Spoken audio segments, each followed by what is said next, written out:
Okay, today we're going to talk about using pencils. So I went and got the best set we have. So this has everything from 2H up to H8B. And whenever you're looking at pencils, the designation of the letter corresponds to the number. If it's an H, that means it is a hard pencil. It makes a light line. The higher the number, the harder it is. If it's a B, it's a soft pencil. The higher the number, the softer it is. The advantage of this set, the set we generally use goes up to a 6B. This goes up to an 8B, which just means it has a little bit of a broader range. It also goes down to a 2H, so you can get finer and thicker lines. So observation-based, looking at the still life. We're going to presume you've already done thumbnail studies and you've chosen, looking between compositions, you've made the decision of what you want to work with. And to just save time to talk about technique, I then transferred, so I have my sketch based on the still life, which is off camera over there, that I'm looking at. Notice, just to review, from when we work in class, tend to use vertical axis to try to make sure that you get the shapes upright and balanced. And this particularly works if you're doing human-made or manufactured items. So in this case, we've got a cup, and at this point I've not put the handle on the cup, so I'm just going to finish that part. It's turned towards us. I made the decision to crop. So a lot of the items in this composition are cropped, and I can draw right off of my lines. I tend to like to put lines around the paper I'm working in, just because I feel like I'm claiming ownership from the start. Some people will work right to the edge of the paper. As I said, I tend to like to manually just line off the composition, the format in which I'm going to work. It also helps to remind you that from the beginning you're taking charge. This is something you were designing, and it's your decisions that are affecting how it's going to look. So I'm going to just get that. So now I get the handle in there, and there's two brushes that I played around with, putting them in the composition or cropping them, and I decided I'd keep them in the composition. So I'm going to work on those a little bit. That nice long handle. So I still use the axis to help me to balance. I'm going to look at that metal clamped,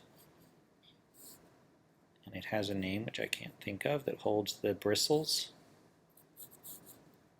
And notice I'm trying to balance it on that center axis I was using. And then where the bristles come out, it opens up a little bit. So I have that. Then I have a much broader brush. So this one has a center handle, but a much thicker, or center axis I mean, but a much thicker handle. So I'm going to look at what I have. And then try to balance that shape. On this side I see some of the dimension, some of the thickness. I can check my angle, so when I look and I hold the pencil up against the object I'm looking at, I see that this is a really sharp angle. So I'm going to get that angle in. And from this viewpoint, I'm only going to end up with the metal part of this. So now, let me check that. I'm not happy. So I did that angle. I realized that I needed to make corrections. And part of why you do the study sketches is to make sure that you take care of and feel comfortable with the problems that are drawing problems. So I have a white vinyl eraser. I took one and sliced it so that I could get a fine point. I have a sharpener, just so that as I'm working I have what I need. When I get this basic composition in place, I'm just going to lightly erase out all those guidelines. And I purposely left several guidelines because as I was working this sketch, I realized I didn't have the object positioned where I wanted it, and I was basing that on observation. I was basing on the proportion where one object intersected another object, where the height of one object was equal to another object. So now I'm going to erase all those extra guidelines. And this shape is clear, so I'm going to just lightly erase that back.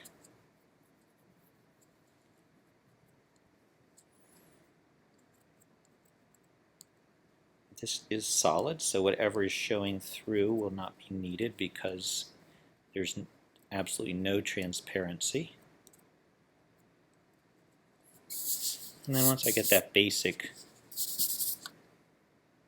so that I have most of the shapes down and I've erased out most of the guidelines that I don't need. It didn't say at the beginning, this is a nice heavy stock, so I'm just working on a slightly deckled, slightly marbled, probably 15% gray drawing paper. You could choose to work on white, you could choose to work on a darker value. If you work on a darker value, then you need to have both dark and light charcoal pencils. So now I've got my basic composition in place. I did all of this with a hard pencil. So the first thing I'm going to do is locate where are the darkest values. And value, which is dark or light because it is the material, is called local value. So when I look, I see that the handle has a distinct, it is a black glaze. So its local value would be very dark. So I'm going to come in there and I'm going to refresh and remind myself about cross-hatching, which we already worked with. And since the top of this is catching a little bit of light, I'm going to go along the side and I'm going to use a nice crosshatch. And then I'm going to come through that crosshatch with a corresponding contour. And when I get to the top, I'm going to just allow that to be a little bit more open, because I know when I start working on this, I'm going to eventually be building some finer sense of reflection into that. So now I'll just continue on my local value, because this is the very darkest object in my composition. So I'm crisscrossing. I'm not outlining and filling in. I'm trying instead to think, where do I see value? And once again, this top part is very shiny, so it's black, but it's catching a little bit of light. So I'm going to put a crosshatch value in there that isn't quite as dark. And then I'm going to look around and I see there is a glazed edge on the cup itself. So once again, that is a local value. It's dark because of the material. So I'm going to add that dark. All of this, I'm looking at the object, so I'm not working from my imagination. I'm not working from a photo, because in this case the objects are portable and easy for me to have right in front of me. If I had gone outside and done a bunch of sketches, quick sketches and photos, then I might come inside and work from those photos. But there's no need to do that when it's a still life or something that is easily observable. When you're working with direct observation, you just want to continuously be looking back and forth. So now that's local value. Those are dark because it is a black glaze that's on that cup. So then I'm going to go around and I look and I see that the lid on this is also dark. It's a nearly black and it has some paint spattered on it. So I'm going to just go ahead and use some hatch lines, begin to get that value in, and then a combination of more cross-hatching and drawing in with negative value, meaning using the eraser as a drawing tool. I'll refine those areas, which right now just look like rough white. Those are going to be where the paint is smeared. But I'm just getting in, I'm starting again with the dark. What are my local values that are the darkest values? So as I travel around, there's a black label over here. And this particular studio does not have, it has a lot of ambient light. It does not have one distinct strong light. So instead, I'm going to do what we did when we were practicing with light and value and cross-hatching, and I'm going to just establish. So I'm going to establish that a stronger light is coming from my upper left and will flow through. That's going to become more important as I begin to develop value. So now I'm just going to use that crosshatch because I know that this label will have more dark as it goes around that object. But for now, I've got this very, very, see if we can read that, my 5B. So I've got a really dark pencil. So I'm still just going to sort of search around. Do I see any other places that there's dark value? And probably not that dark. So I'm just going to put that one down and move over a couple notches to a 2B. So it's soft, but it's not quite as dark. It's not quite as soft. And now I'm going to start just continuing to look for local value. So when I just looked up, I saw that this angle was really wrong. So while I still can, I'm correcting it. Erasers are not punitive. Not a bad thing. Erasers just another tool. It takes the lines away. Pencils put the line in. Not bad if you're using an eraser. So this is a metal clasp on the brush. This is also metal. This one's gold, which we're working in black and white, so we're looking in terms of value. This one's silver. From my angle, there's a lot more value, a lot more contrast on the silver. So I have this 2B in my hand, and I'm going to just start to begin building up where I see the value. And because it's metal, it's not quite as rational, it's not quite as consistent as if it was just a curved white ceramic cup that has dark core shadow gradation towards light. Instead, it's reflecting.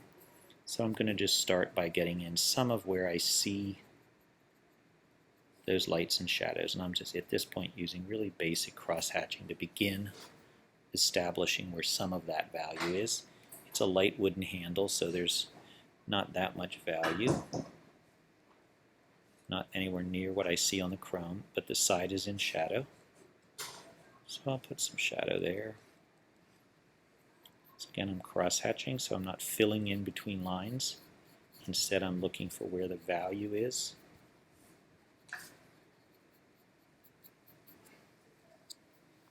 And this handle, when I look, overlaps that one, so I'm just going to clarify that before I finish.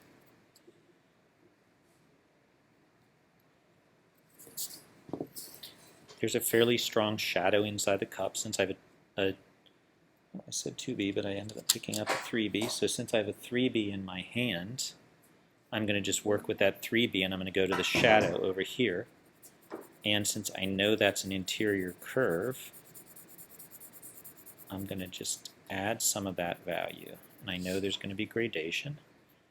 And this drawing is going to go on for a little bit of time because I sort of didn't state it at the beginning, but what you want to do when you get started on a drawing is say, establish for yourself, I want this to be a fairly high developed light and value, full range value contrast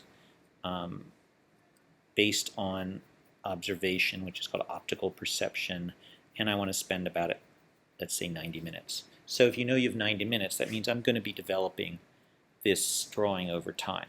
So when I put that first value in, that's not finished, but it begins to establish what I know is going to be a range of value, and I know that this has a cast shadow and I can see it, so I'm going to just start to put that in to suggest where that cast shadow will be.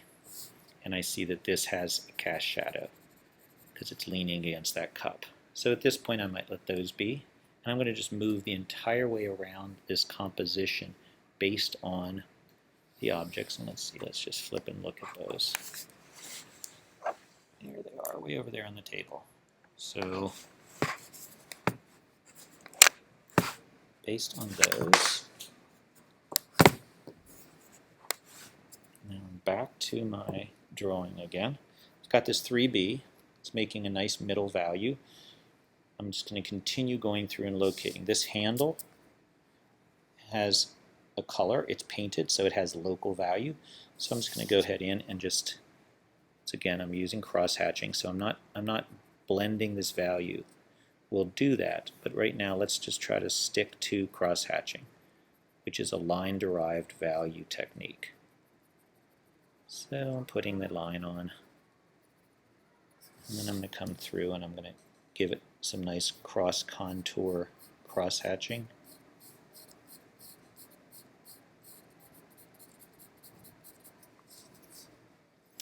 And then I'm going to come up, this is gold. I'm just going to see there's more. It says local value, so it's not white other than in that one zone where there's shiny reflection. So I'll give it value the whole way down.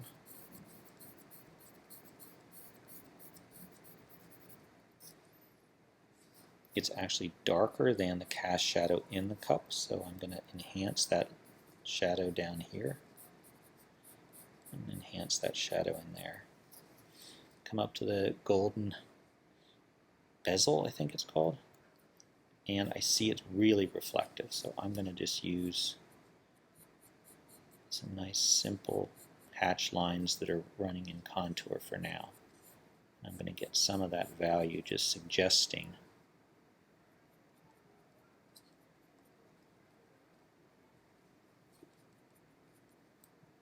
where that light and shadow would fall.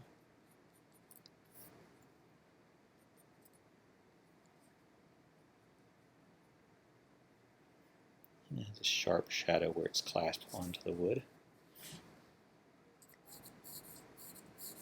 The hairs of this brush, it's a nylon brush, and they're sort of a middle value. If I'm thinking of them in terms of black and white, they're sort of gray, where the bristles on this one are white. So I'll keep moving around. This container actually has water in it, so I'm going to establish where that line of water is going to be. It will sit in a parallel plane to what we've established already as the base of this shape. So I'm just going to check that shape again, check this shape. When I look at the actual object, I can see that there's value because it's reflecting sort of up to that edge of the water, so I'm just going to get some of that in right off the bat. And I'm moving a fairly quick cross hatch. In this point it's just a single direction hatch, and I see that there's literally a shadow, a reflected shadow that sort of is going along the back edge, starting where the water line is and going down. And then I'll just use a cross hatch that is following the contour of that back curve of this shape. It stops when I got to that top of the water, and then it sort of picks up again down here. So I'm just looking at what I see, and I'm putting that value down based on what it is that I'm looking at. The bottom is very dark, but I know it's not just a line, it's that soft curve that is reflecting and catching the shadow. So I can use a cross hatch down there. This is where I can bring in my eraser and even clean up these lines more. This side, I can see a pretty strong reflected shadow that is coming from that side of the bottle, and when it gets to this area where it is enlarged almost like a shoulder, then it thins and narrows as it comes down. It gets down here, it picks back up, and now I see it going the whole way across the front of the bottle.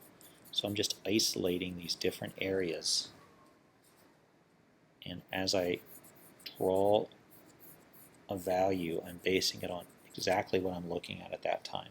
So I'm not trying to anticipate, I'm not trying to finish this with one thing. Realized I forgot that there's this little straw that comes the whole way down. It's bent. It's very cool because it bends over down into the water. It has some value on it, but it's very light, so I'll wait until I pick up a lighter pencil. I come up to this top. It's a green plastic, so it's a middle gray if I'm thinking of value. The light is coming from this side, so it's distinctly darker over here, but it still has local value, so even on the light side it's still catching light. It's dimensional, so I'm going to pull that edge down so that the contour wraps around. Same thing at the top. I'm going to pull that. I'm going to just bring a couple cross hatches around. So now you're starting to get some sense of where the light and shadow is. What I have not done is started to suggest the cast shadow, but I can see the zone. That cast shadow from that light is coming away from the object. Light is over.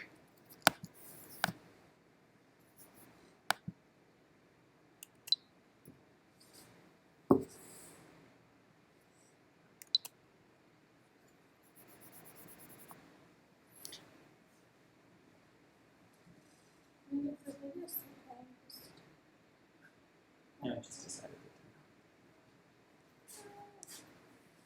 So the light is coming from this side, so you can see that the shadows go opposite the light. So I'm just going to begin suggesting on this transparent object, spray bottle, that cast shadow is dark at the base and then very quickly lightens. On this solid plastic jar of paint, it's much more distinct, so I can go ahead in there and just establish where I see that zone of cast shadow until it hits this object. So I'm going to just clarify this edge for myself.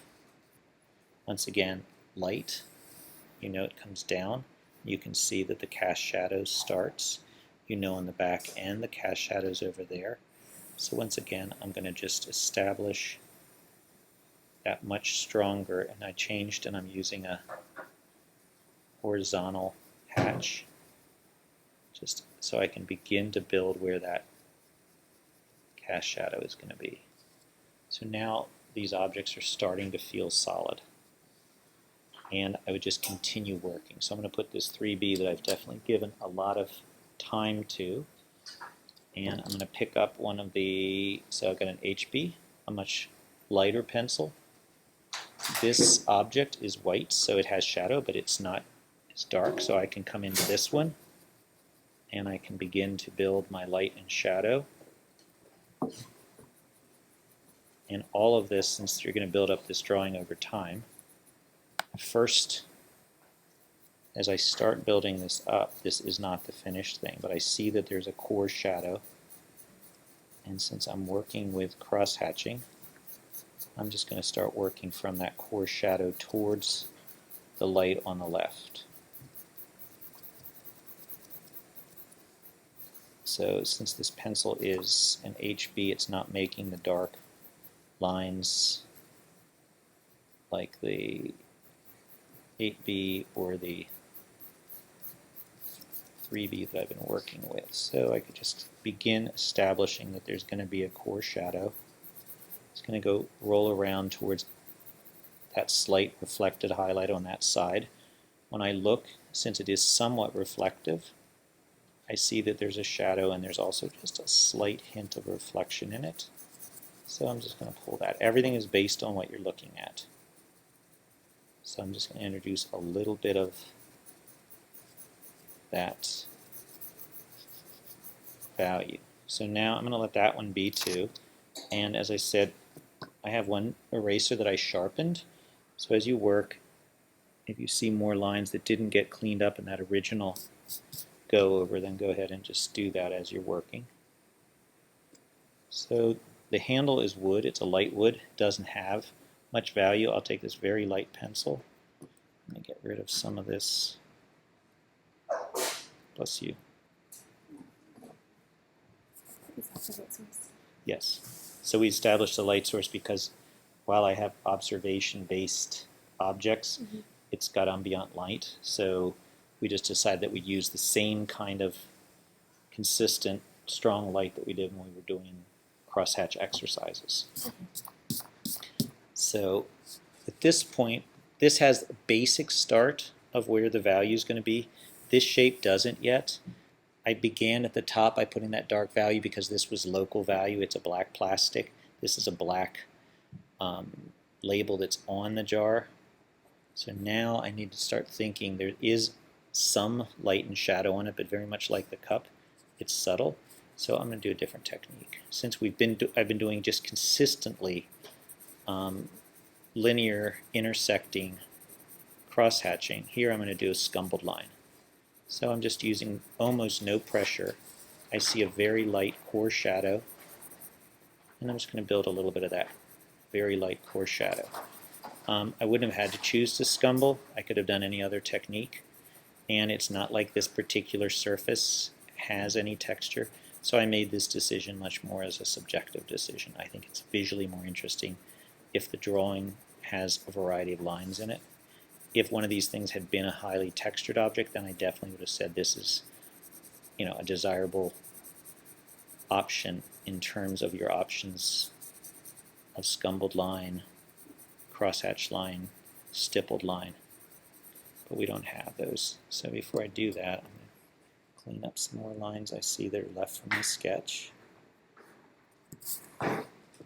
So I have no pressure on this pencil. I'm just pushing the pencil just enough to put down a little bit of value. So now I've got a basic sense of really primary light and shadow distribution on these shapes, except for this sort of fun, challenging grip on that spray bottle. So when I look, it has this little, and I don't know the names, it has this thing on the inside where the liquid is pumped up through, and that's catching more value, so I put that in. And I can see that where it's overlapped, having multiple layers, I see more dark, so I'm going to put, and I'm basing this dark just on what I see. And I see that the handle, which I missed that it's dimensional, I can see the side of it. And that's a little bit darker, so I'm going to just put a little darker value in there. This end, where it gets smaller, the little thing you turn to determine spray or stream or off, has more value on the outside and less value on the inside. So I'm just going to put some of that in. I can see that this side, this plastic side, has a little bit of value. So I'm just for now establishing that planar part. I see that as I go around the back, there is more value present where I can see through 2 layers of plastic to the back of this cap. I see on the bottom it comes here, and I can see that back edge coming in. So at this point, at least I have some basic value now in place for all of these parts. And at this point, we're going to take a break.